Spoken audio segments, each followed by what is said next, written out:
Good morning students, how are you all? Let's discuss about general knowledge. Now the book name is Brain Vita Integrated, a book of general knowledge. It is for 8th class. This is the front page of your book. It covers yoga, health, diet, posture, etc. Let's discuss the first chapter of this book named as Brain Vita. Now the first chapter is World's Amazing Natural Phenomena. Now, we all are aware of natural phenomena like blowing of wind, storm, and cyclones. However, other than these natural phenomena, there are many bewildering natural occurrences that have the power to amaze us. Identify some of them with the help of given description. Now, in the first picture, number 1, these heavy rocks move on their own at different speed without applying external force.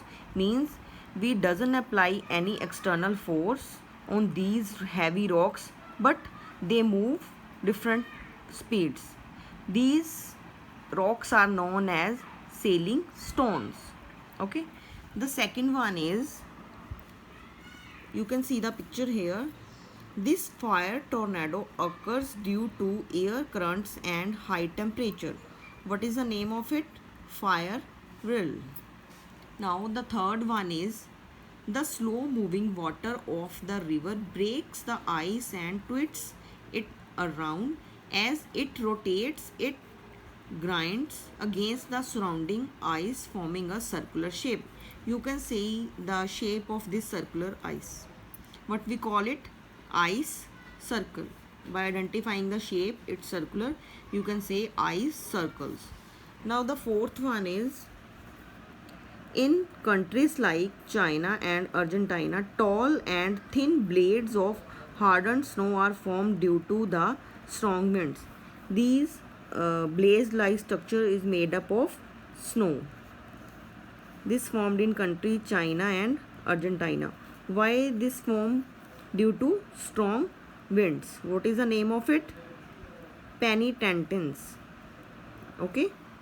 Now the fifth one is, the natural phenomena which makes the water appear red is due to the presence of huge amount of algae. Now you can see the algae is of red color on the water.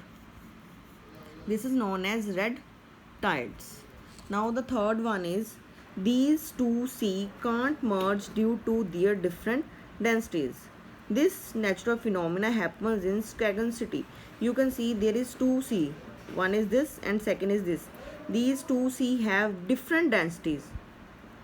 Okay, so they can't merge. It is, this phenomena happens in Skagen City. What is the name of it? Baltic and North Sea meet. Baltic and North Sea meets. Okay, this is about the first chapter. Now the second chapter is Digital India. You know about the Digital India? The Digital India is a campaign launched by Government of India on 1st of July 2015 to encourage that government services are made available to citizens electronically by improved online infrastructure and by increasing internet connectivity, or by making the country digitally empowered in the field of technology. This is all about Digital India.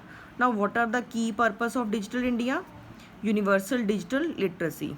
Means we have to literate the peoples by digitally. This is universal digital literacy. The second one is easy accessible digital resources to everyone, so that everyone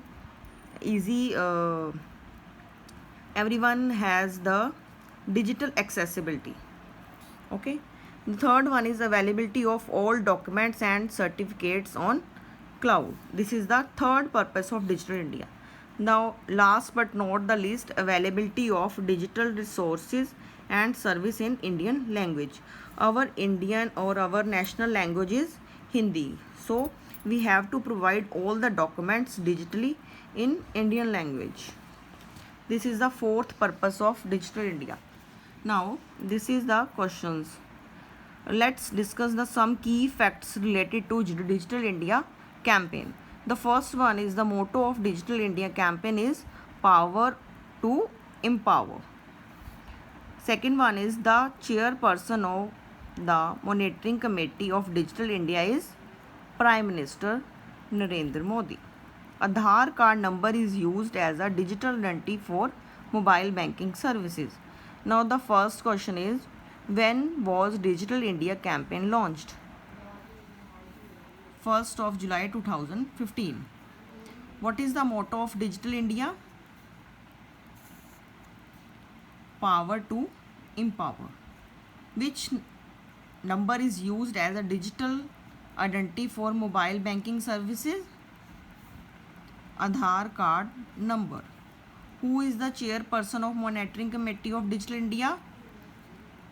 The chairperson of monitoring committee of Digital India is Prime Minister. Which one of the following is not a key purpose of Digital India? Universal digital literacy. These are the key purpose. Universal digital literacy, easy accessible, availability of all documents, availability of digital resources and services in Indian language. So, providing free education to child, every child is not its motto.